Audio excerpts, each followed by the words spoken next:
Welcome viewers to the 2020 Candidate Forum for those who are hoping to fill a seat on the Board of Trustees, the Grand Rapids Community College Board of Trustees. I'm Dr. Frank Connor. I am president of the Faculty Association, and I am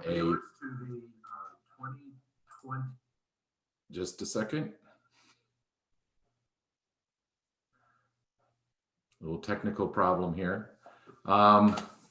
I'm coming in on two screens. Once again, I'm Dr. Frank Connor. I'm chair of the psychology department and president of the Faculty Association. This is a forum hosted by three entities. It's hosted by the Grand Rapids Community College Faculty Association, the Academic Governing Council, and Student Alliance. Professor Nicholas Antonakis will be managing the questions today. Nick is from the Academic Governing Council, and Anaya Hakim is with us as well in the audience, and she is the head of the Student Alliance. She's a student at GRCC, and she will be working with and has worked with students to have students here and have possible questions for the students. The structure of today is that we have three questions that everybody will ask. The session will open with individuals be giving 5 minutes to respond to a very open question about why they want this position. The questions will be timed just for the candidates to know. Nick will provide you with the amount of time, and then when you are within 15 seconds, I will give you a thumbs up. And I suspect we'll never get to the point where we would have to metaphorically shut off your mic. We've never had any issues with that, but just so you know, when you've got about 15 seconds left. Once we get through the candidate introductions, the three structured questions, there will be opportunity for folks in the audience to ask a question. If you have a question, please post it in the YouTube chat area, and then I will pass that on to the candidates. We're actually working in two different mediums here. We've got the YouTube and we've got Zoom, and that's where the opening problem came up. My YouTube was also talking to my Zoom, and that created the odd feedback. So we'll begin by passing this over to Nick, who will ask the first introductory question. Thank you, Frank. Good afternoon to our audience and to our candidates. The first question for this afternoon is to provide an overview of your work and educational history, your reasons for running for the Board of Trustees, your philosophy of higher education, and rationale for why you would best serve in this role. You have 5 minutes. And we will start with Dr. Brandy Lovelady Mitchell. Okay.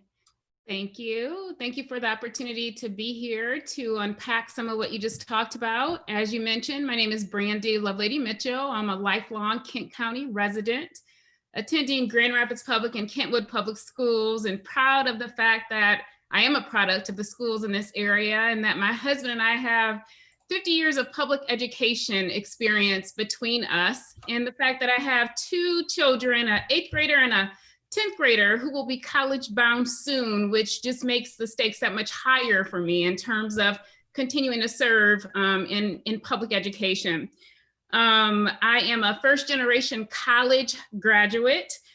So I hold a special heart and lens related to making sure the ramp is cast wide for all people to be able to engage in quality public education. My husband's siblings and friends attended GRCC, and I think one of my first interactions with GRCC is certainly when classmates were attending GRCC, and then when I worked the GRCC Upward Bound program, and then went on to have different experiences where I was creating opportunities for high school students to take GRCC college credit courses as a high schooler free to them, and then creating more programs and expanding programs for students to get that experience, which helped them just understand that they could actually do college work. And some of them didn't think they could do it until having those type of experiences.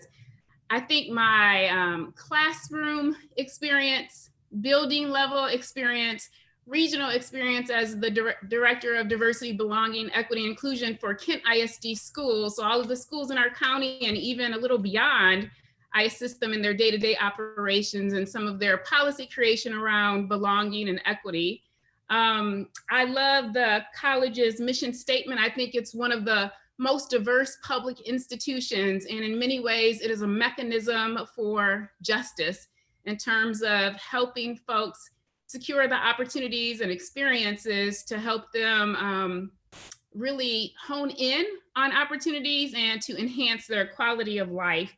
One of the reasons why I want to be a board of trustee for GRCC is because I do think in order for our region to continue to thrive, especially in the midst of COVID-19 and coming out of it, that we need to be mindful of the opportunities and the disparities. And the fact that the Board of Trustees is a decision-making table that will either continue to widen disparities and or to combat disparities. So I would love to be our community's, one of our community's advocate in closing the disparity gap and continuing to represent our community, our students, staff, and community as a whole, and ensuring that they continue to have access to quality, affordable education. Thank you. Thank you very much. Next, we will have candidate Brandon Sinclair. And I think I might have failed to mention that these are 5-minute long questions. All right, thank you so much for having us, and thank you so much for putting this together. My name is Brandon Sinclair. I'm a candidate here for the GRCC Board of Trustees. Brief overview of my work history. I've worked at GRCC, I've worked in politics and in government as well. Would like to bring that background to the board, both as somebody who has extensive experience, both as a student serving on committees at, at Grand Rapids Community College, but also somebody who has that student experience. The political and governmental side of my work history, I believe, would be a plus to the board in the sense of bringing a perspective of being proficient in policy, especially knowing the policy governance model that we have here at Grand Rapids Community College. One of the reasons why I'm running is GRCC has done much for me, both as a student, but also as an alumni, and I've seen it play a pivotal role in many people's lives, both to give them a leg up towards attaining the dream job that they were aspiring for, or to give them the level of educational attainment that they were also aspiring for. My philosophy of higher education is, and particularly with Grand Rapids Community College, is that we don't just provide degrees, workforce development, and job training programs. We offer students hope, opportunity, and the skills to succeed. And if I'd be elected, I would like to help make sure that we play that pivotal role in the lives of individuals and the families of those who come to Grand Rapids Community College.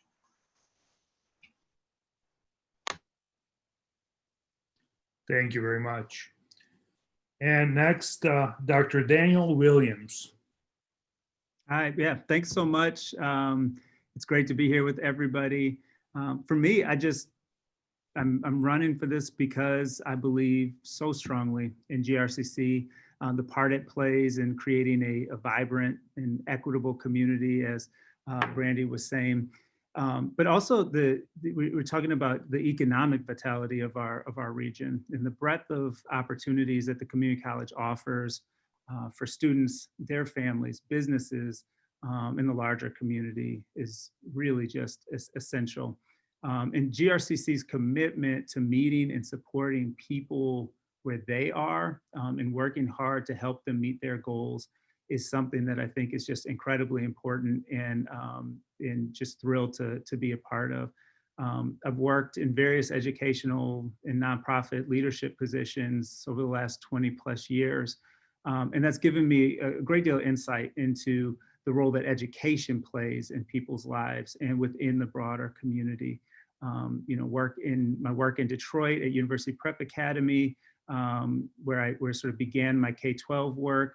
Because of its success, I was asked to come here to Grand Rapids, to bring University Prep Model here to Grand Rapids in a urban district that's obviously more diverse than Detroit was, but has a lot of the same challenges. And during those 7 years as principal at University Prep in Grand Rapids Public Schools, I had the opportunity to work with so many incredible staff, faculty members, and so on as we developed our school model, our unique school model.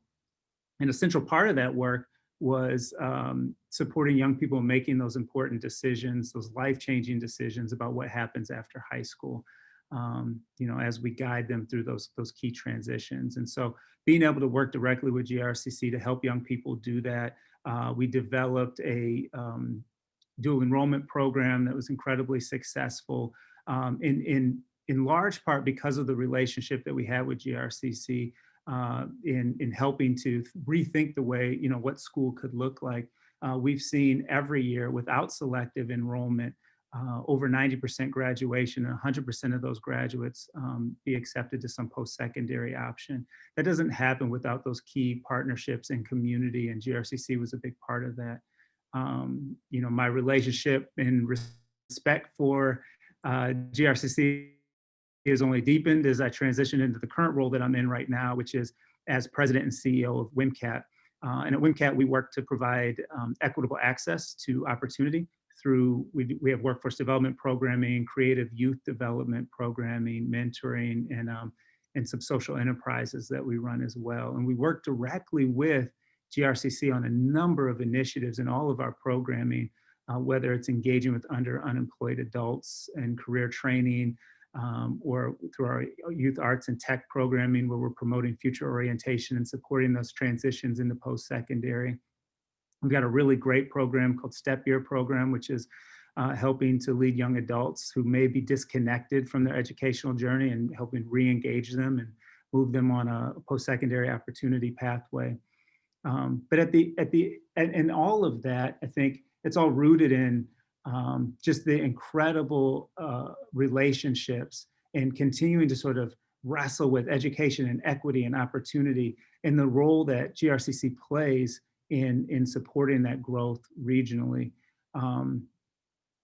The work has also helped me understand the many obstacles and challenges that so many of our students face as they pursue their goals.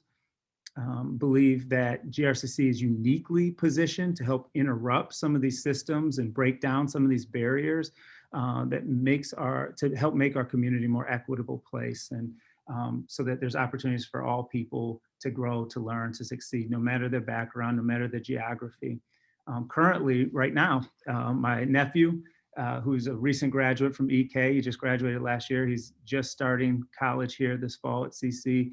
My sister, who started school at Michigan State and then took a few years off to kind of decide what the best path was going to be for her, is finishing up her associate's degree right now.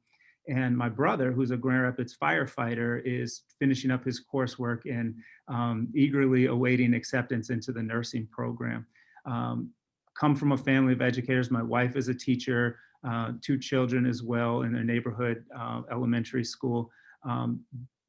You know, just identifying those 3 people, my nephew, my sister, my brother, these are 3 very different people with 3 very different stories coming to GRCC from very different paths, but GRCC, no matter the path, is there and is ready to support each of them.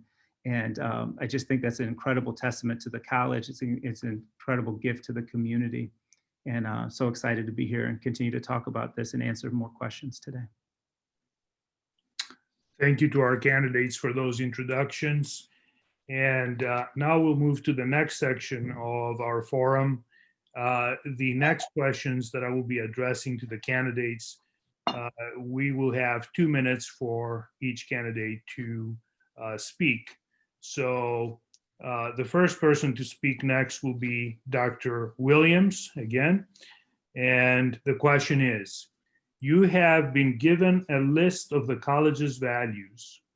Since all organizations are forced to prioritize their work at times, Which one or two of these do you feel are most needed today to provide guidance for the college's work and to best represent the will of the community we are here to serve? Yeah, it's a great question. And I will say that although I always try to, when I'm facilitating anything, and use force ranking because it's a great tool, I always hate it when I'm on the other side of it and have to force rank anything. But agree. I mean, values are critical to any organization's success. I think often, though, the real work comes with how these values are operationalized. We have to wrestle with them. Definitions and meanings can change over time. And so it's incredibly imperative that values are revisited and shared for understanding. So as we look at that list, there's really two of them that stand out to me in reference to the question. And I think one of them is diversity and the other one is innovation. Something that I just believe really deeply is that any innovation that is happening, if it's happening in the absence of inclusivity or equity or dignity, or understanding the historic context that has led us here, then it undermines the innovation itself. And we've seen with COVID and with a whole host of other things. I mean, you've got, Grand Rapids Community College has had to shift from 80% in person, 20% online, and flip that and do 80% online, 20% in person. You have to, constraints create innovation and build innovation. And sometimes, whether we like it or not, innovation can really help move us forward. But if we're doing that in the absence of understanding diversity, understanding equity, understanding the historic context, then it really sweeps the legs out of that innovation. And those two in concert, though, can really push us to think differently, to create, to not be afraid of failure, but instead sort of understand that everything's a prototype.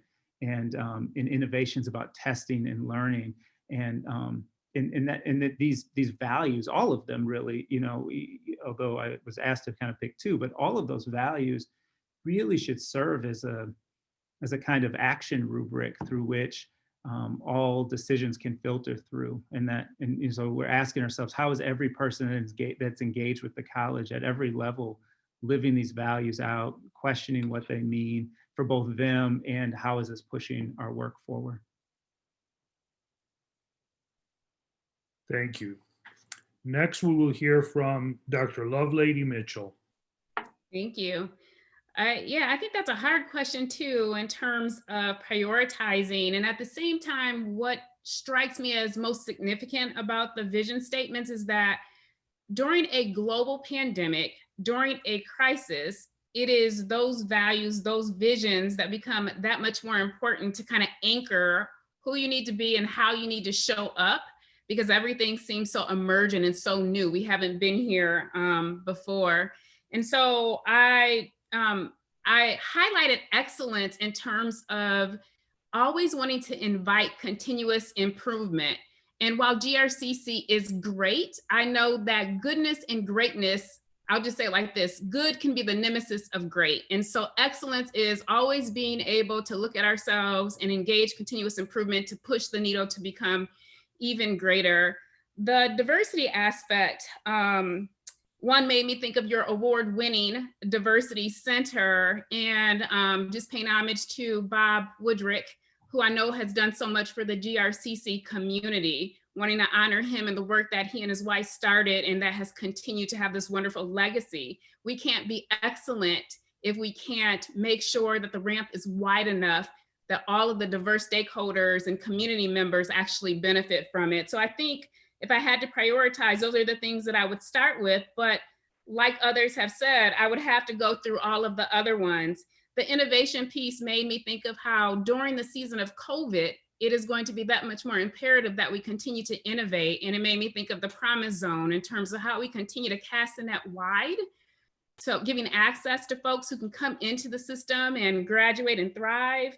And then the accountability piece is the last thing that I'll just highlight in terms of, in our title, Grand Rapids Community College, there has to be this accountability piece to our community, which is inclusive of our students, our staff, and then the broader community. sometimes I think we forget to acknowledge the staff who deliver the day-to-day operations that make it quality, that make students even want to show up. So those are the things that I would highlight.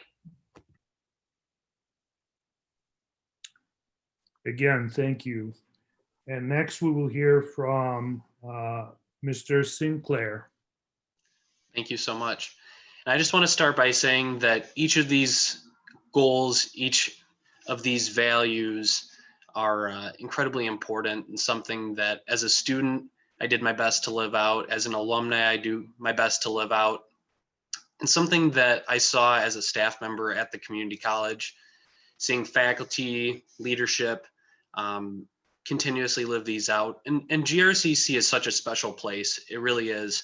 The respect that people give to one another, the responsiveness that we have to the community, to our students, but also the excellence that we show. I would have to echo both what Dr. Williams and what Dr. Lovelady Mitchell have said with just the relevance and importance of each of these values. But I would have to say that excellence and accountability would likely be my top two.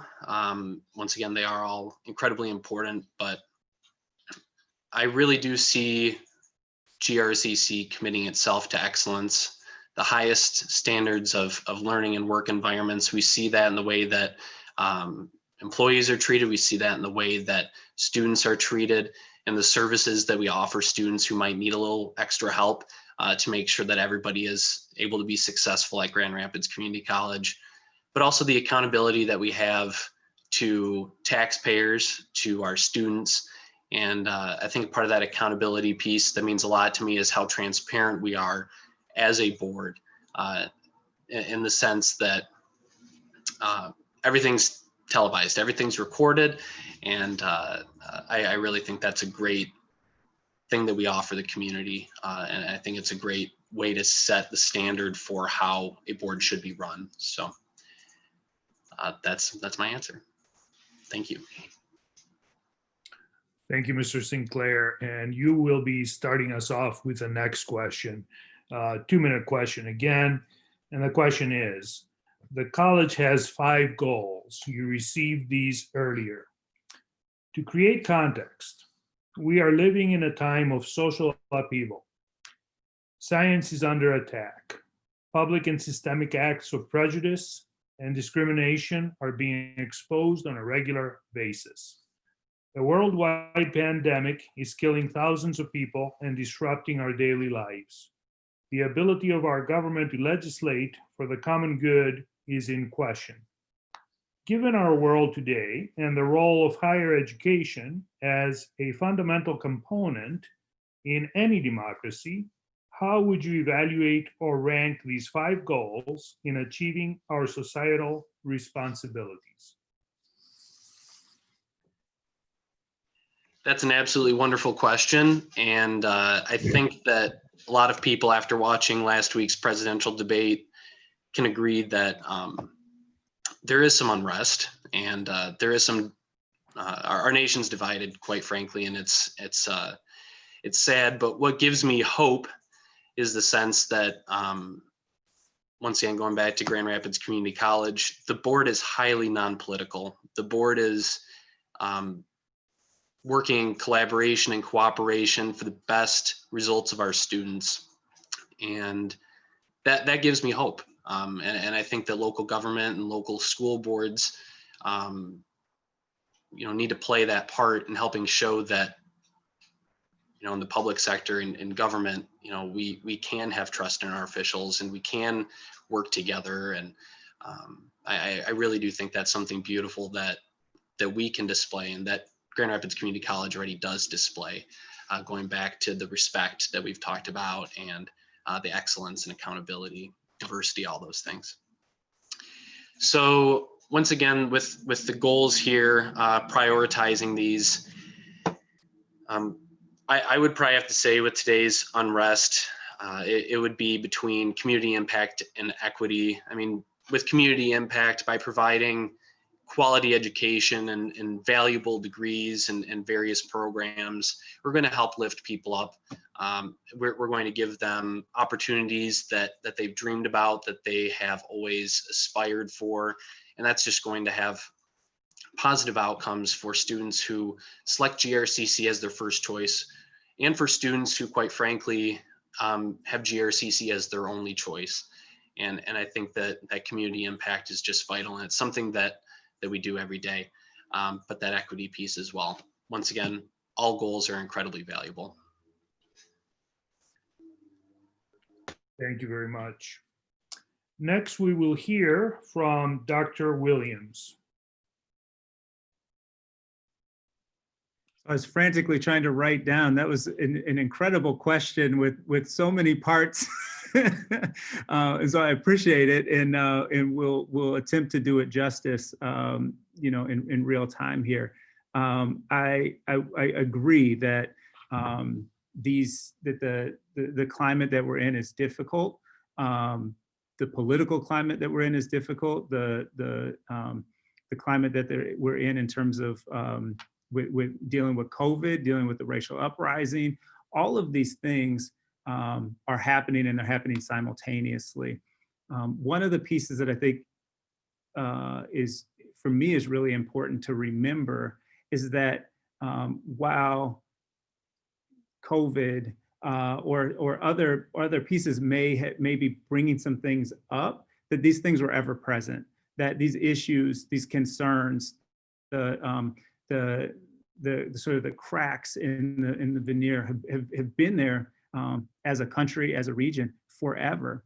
And in that maybe now they're being highlighted, maybe now they're being lifted up, maybe now they're being magnified, but what's behind that hasn't changed. And I think that's what is so important about the role of all of our public institutions, and for this purpose, our community college, is its role in supporting the community, its role in supporting not just economically the growth of our region, but also socially the role of our region. The fact that because the community college plays this really intersectional role in supporting higher ed, working with K-12, working with early childhood, working with businesses, working on workforce development, supporting degrees and trades programs and certificates, that we're uniquely situated in a space to be able to engage in these really difficult conversations, and both support students and be student-centered in everything that we're doing, and making sure that we're supporting students and achieving their goals, but also challenging our community a little bit. And I think we're in a place where we can do that, and saying, what is it that the community is doing to help support our students when they graduate and enter into the workforce? How are we supporting the ways in which we're engaging in community with businesses, with educators in general? And so I think that part of it is really important, and something that we can't lose sight of. In terms of the goals and sort of ranking those, you could pick any of these, and I think make a really compelling argument for why those particular ones are really important. But they're not individual circles; they're Venn diagrams, and a lot of them are overlapping. And as one moves up, it would pull something else up, and as one maybe moves down, it would pull others down. And I think that's also maybe a useful metaphor as we're thinking about the lattice that is our community, and why I would lean into the equity conversation and talk about how important that is. And if equity, if we're really doing that in really clear ways, then it's it's supporting our completion rates, it's supporting our community impact, and vice versa. I feel like 2 minutes for that question is an unreasonable expectation. We could agree with that, but we really appreciate your effort. So next we will hear from Dr. Lovelady Mitchell. I think one of the most beautiful things about post-secondary institutions is that it gives you this mirror to look at yourself and to understand who you are, and to build muscle and competency which in some ways can help you engage in civil discourse, which we seem to be struggling with as a nation. And so if I had to prioritize, I might start with equity in terms of understanding that we don't all have the same choices or options. And so I love that a grant was even secured by GRCC to help feed food insecure students. So understanding that, first of all, we're not all starting at the same place. And so if we are engaging in equitable practices, we are meeting people with the supports that they need to even get on the on-ramp to complete and engage in the services. So my second one would be community impact, in terms of being able to see that, are we really impacting the community, like the whole community, looking at data points and then adjusting our efforts, interventions, and services to ensure that we really are having community impact. So that might be my second one, which I have to go back and say that I subscribe to this overlapping system or interlocking system that Daniel talked about. They're all related. So there really is not a 1, 2, 3, they're all mixed, blurred in. But I'll just go to the third one, which is really the first one and the last one and cross-cutting one, if that's not confusing, which is teaching and learning, in terms of offering all students quality educational experiences, which we know can better position them to engage in opportunities. And the beautiful thing about GRCC is that it's that both and, the workforce development, the credentials, as well as the liberal arts. So that, and then 4 is the completion and transfer. So if we're really after raising social consciousness and being a community good, then you have to also look at who's completing our programs, who's transferring to the 4-year colleges, which also means how are we embedding these practices that help us be who we say we're going to be in the infrastructure of our institution. So I'm gonna just cycle back to say all of them are important, and it starts with equity.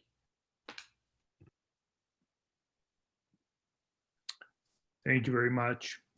And now we have come to the third prepared question for our forum. 2-minute question again. Dr. Lovelady Mitchell will start us off on this one. And the question is, please describe your understanding of policy governance and the role of a trustee in the daily activities of the college. Within this context, how would you respond if a member of this community came to you with a complaint about the content of a class or a college policy? Yeah, thank you. You know, I think my role as a servant leader is always to show up physically, and that also means to then position myself to take posture of deep listening. I may not be the one that's actually addressing the issue, but to always show up and to have ears wide open to engage deep listening, because I'm an advocate for our community, which is inclusive of students, staff, and our broader community. So I need to first listen. The role of the Board of Trustees in this particular motto is to understand that the work that I would engage in is at the balcony or a satellite level. And so, like I said earlier, I may not be the one to intervene, but it would be understanding the process and the routine to then pass it on to someone who's engaged in the day-to-day operations. I see the Board of Trustees as, again, the people at one of the decision-making tables that are creating policies and looking to see if we're really living out the values and the policies of our public institution, which is designed to be a public good. I see one of the most important jobs is hiring our president and ensuring that he has a fabulous, or she, but he in this instance has a fabulous team to carry out the day-to-day operations. So it is not my job to micromanage. My job is high level, but I will always show up and be a listener within the constraints. I think the last thing that I just want to emphasize, and I might be a broken record on, is understanding again that it's a decision-making table and the intention should be to close disparities and not to perpetuate or widen them, and really highlighting and amplifying student and staff agency and voice. And so as I'm at the table trying to represent people, it is with their voices, their faces, and their stories in mind.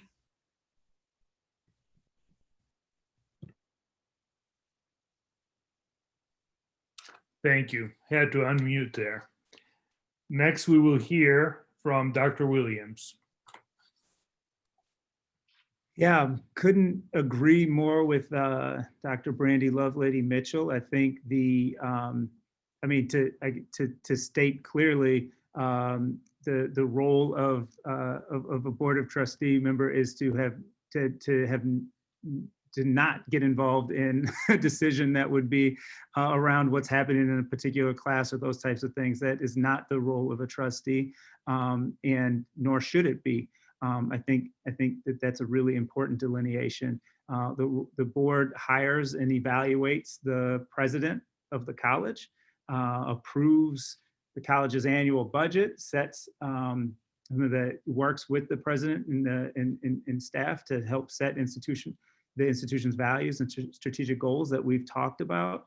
That role is, the fiduciary role is really important, ensuring that we are being good stewards of the public's money, of our students' money, of the community's trust, and making sure that we're adapting a sound budget is really important. Ensuring that the policy that's being created supports the vision and mission, like we talked about earlier. But I think it is really important. Two points.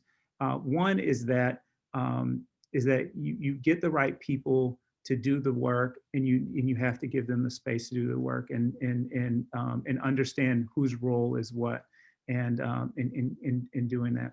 But the second piece that Brandy talked about so eloquently is that we're in community, and we're engaging on various projects, with from grassroots projects to connections with businesses, working on workforce development programming. And you hear information, you take it in, and both of us are people who go into spaces with open hands and take learner's stance. And that part of it is really important. Understanding, hearing, asking questions to better understand what the larger community is needing, and then making sure that they're getting directed to the appropriate person. For us, that appropriate person is connecting with Dr. Pink, because that's the person who we're engaging with in the work that we're tasked with doing. But all of that is rooted in being engaged in community and understanding the needs of community, and that helps us advocate for everybody, no matter where you're coming from geographically, or how you're entering into connection with the community college. Again, thank you.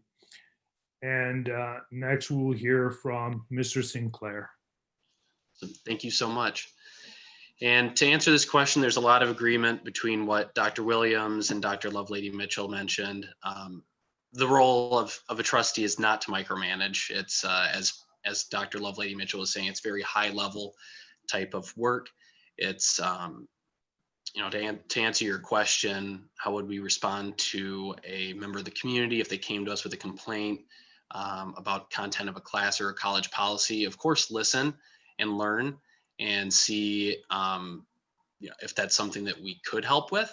Oftentimes, I am under the impression, due to the example that I've seen from the Board of Trustees as a former student leader in my time at Grand Rapids Community College years ago, is that oftentimes that's something that the board would give to the president. The president has many leaders and people at the college that report to them, and somebody would take care of that issue more specifically. So definitely it's to listen, it's to learn, it's to see if there's any policies that the college actually has to change. But oftentimes when it comes to an individual classroom, it isn't a college-wide policy, something specifically that we would have to change. So day-to-day activities, as far as what I understand, the board right now meets 7 times a year. And of course they, for public meetings, we talk, we share ideas and plan for the next meetings, but there's no micromanagement of tasks at the college. So thank you for the question. Thank you too.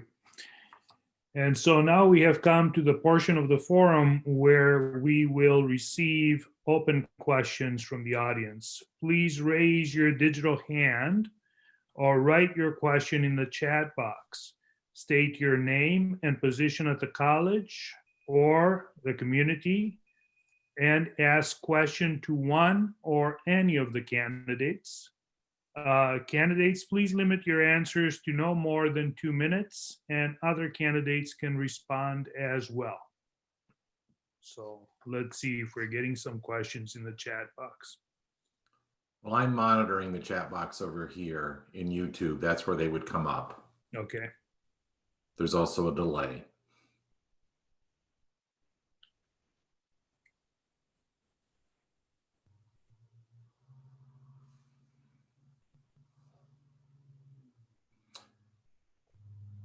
So again, if you have any questions for the candidates, please post your questions in the chat box in the YouTube.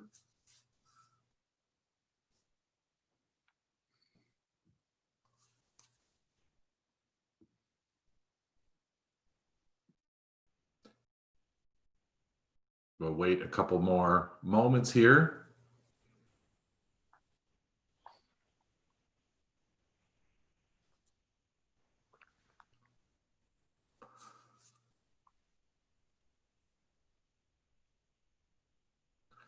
I am seeing no community questions.